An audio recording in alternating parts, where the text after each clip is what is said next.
Good morning, YouTubers, friends, followers, but mainly, good morning to the subscribers, because you're the ones that keep the channel going. Well, people, do you know what? Last night I was sending out messages to people that I have on my phone, my contacts list, people that I've connected to in the past, trying to make my Sunday night chats great. Now, I know, because I spoke to Avid last night, Fiona, who said, Trevor, we like listening to you, though, on a Sunday night, interesting and different thing. We spoke anyway. And I get that. I will go back to doing live chats by myself and taking my notes and listen to you. But I'm grabbing this opportunity where I can actually get good people in. I know that many of you sent me loads of messages to say you loved listening to James Dreyfus last week. And I did say that I had Phil Tufnell lined up. He is lined up, but he's not coming on yet. I'm trying to work things out with his manager. But in the meantime, I've managed to pull in a time when we're all a wee bit dismayed about what's happening in the United Kingdom, where our money's going, where our taxes is going. And we're all looking for an alternative. What can we do to fix this place?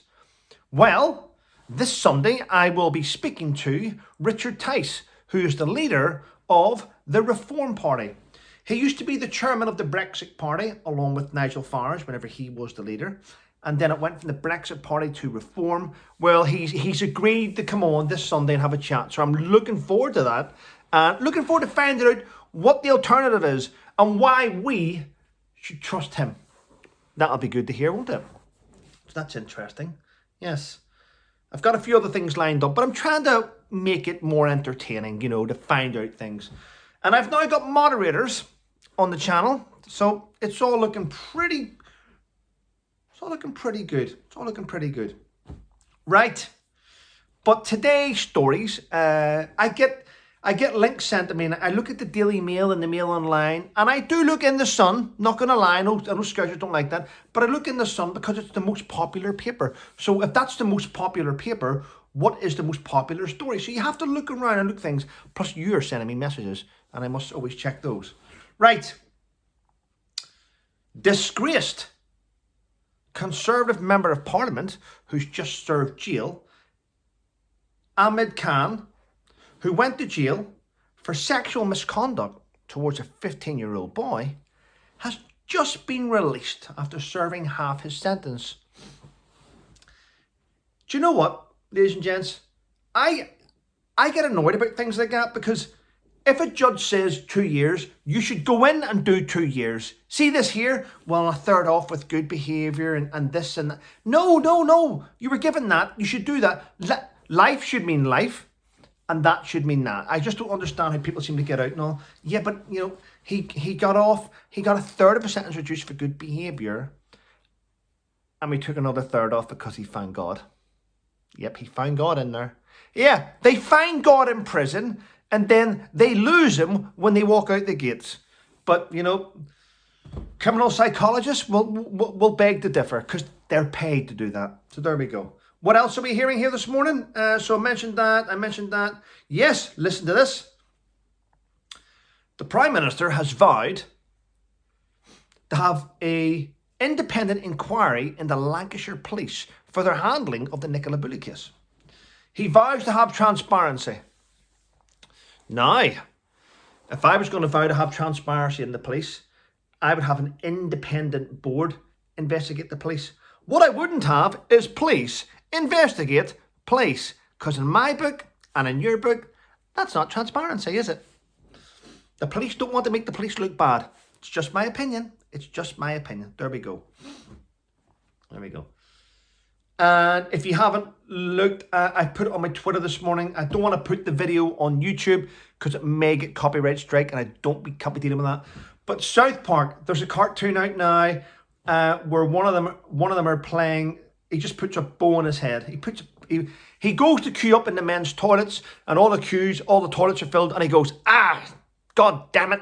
And he walks out, puts a bow on his head, and walks into the girls' toilets, and they go, what are you doing here? And he says, well, I identify as a female. It's a cartoon. It's put out by South Park. It sort of hits a nail on the head. That's all I'm going to say. I'm not going to go into the whole subject, but it sort of hits a nail on the head. And it's very, very funny. You should go and watch it if you can. But at the same time, I will point this out. Ready? Have I got it here? Have I got it here? Have I got it here? I think I've got it written down. Yes. A man who sexually assaulted a female in a Birmingham toilets, in a train station in Birmingham toilets, says he was in the female toilets because he identified as a female.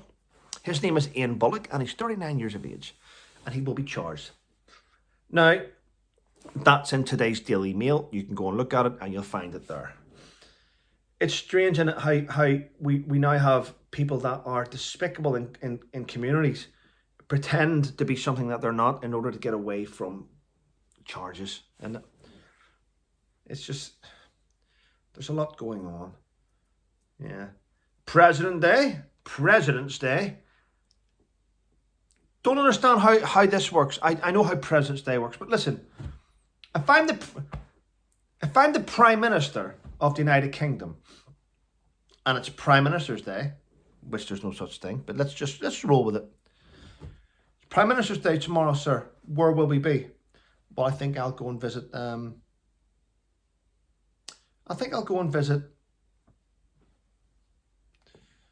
Some of the strikers. Maybe go down to the train station, have a look and see how the workers are getting on. Maybe make a surprise visit to a coffee shop somewhere. Maybe pop round and visit the local fire station that work really, really hard. Might go to the recruiting centre where they get the young men and women in to join up the army and stuff. And yeah. You know, the people that pay taxes. Yeah. No.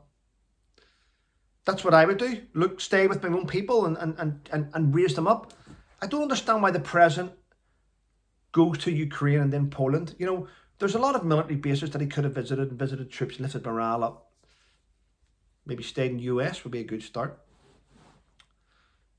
Look after your own. We're too busy looking after other people that we forget what's happening at home. You know, we really do.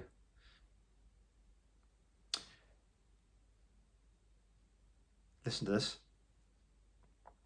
A Metropolitan Police officer who who performed a sex act on a train is still in the job 6 years after being found guilty. But what makes it worse is the investigating officer that investigated him and cleared him, even though he was found guilty, cleared him to stay and work, is now the Deputy Commissioner of the Metropolitan Police. So if you're looking at all these things going wrong in the Metropolitan Police and all these things which have been reported on, like fraud, sexual misconduct, rape, allegation, bullying, racial slurs, all these things going wrong, well, if the Deputy Commissioner is the person who lets an officer carry out a sex act on a train and keeps him in his job, no wonder the Metropolitan Police standards are in the gutter if that's the person overseeing it. That's just my opinion. In fact, hold on. It might be my opinion, but it's actually a fact. Yes. Do your homework. Again, I think that's in today's Daily Mail. I will leave a link in the description and you can check that out. So there's a lot going wrong in the United Kingdom at the minute. You know, I just want to be able to sit here and say good news. This is great, that's great, this is great, that's great. But no. There's nothing good to report on. There is a few things which are quite good. I write down things here all the time. What's this here? Oh, a 37-year-old woman called Katie Pritchard. Listen to this here. Called Katie Pritchard. Was wrongly given. She went to the doctors over a year ago saying she wasn't feeling well, right? And she gave her symptoms across to the doctor. The doctor wrongly diagnosed her symptoms and thought that she was just having after effects from a COVID jab. Well, it turns out she's got terminal cancer. And you know what? The drugs that she needs to prolong her life cost £200,000. She's trying to raise money for it because they're not available on the NHS. Now, in my own opinion, I thoroughly agree that the NHS should purchase those drugs for her, having wrongly diagnosed her and moving her away from her family where she could pass away. So I think if the NHS make such monumental cock-ups, then they should be made to pay and to rectify their own mistakes and pay for her drugs. That's just my opinion. Well, people, listen, I'm going to shoot on. There's a lot of mails coming in about Harry and Meghan. I'm going to leave it for the time being. And would like to have an informed opinion. But what I am going to say is thanks for supporting the channel. Take care and stay safe.